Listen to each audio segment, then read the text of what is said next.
siku moja mnialike nije kwenye yoga yenu na kuweza kushauriana kutoka hapo kwenda mbele.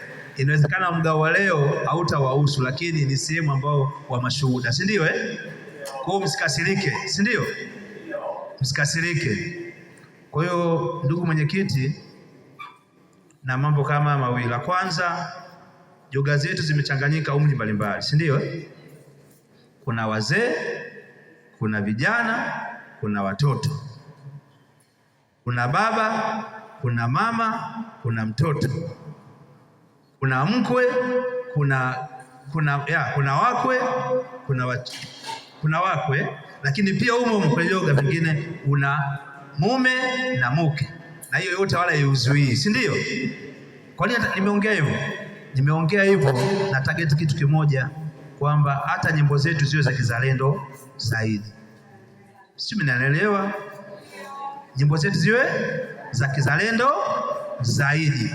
Miezi kadhaa iliyopita kuna ahadi ambayo alituahidi sisi kama Uvikalu, vilabu 6 ambavyo vipo ndani ya Uvikalu, na ahadi yake ambayo alikuwa ameahidi nilikuwa naifuatilia vizuri sana kumkumbusha, kwa sababu ana majukumu mengi na promise zake alizokuwa anasema kwamba lazima nitimie, lazima alifikia hatua ambayo tumeipanga.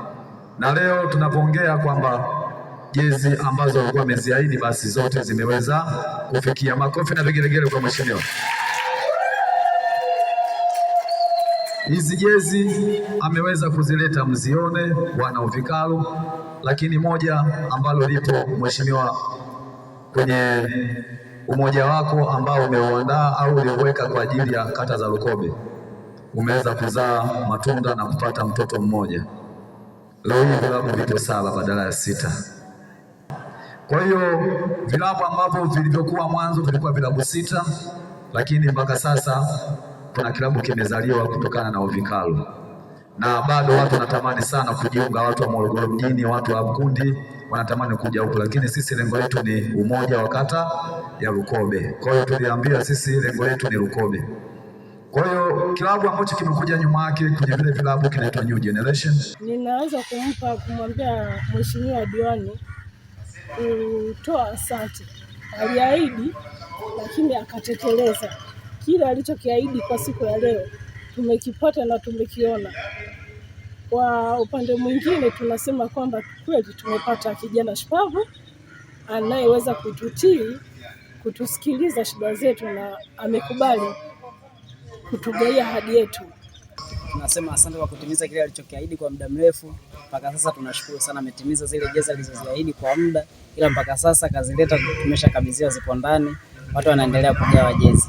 Sisi zitatusaidia, kwanza ni vazi linalotustiri, cha pili zinatupa utambulisho kwamba sisi ni umoja wa vilabu Lukobe.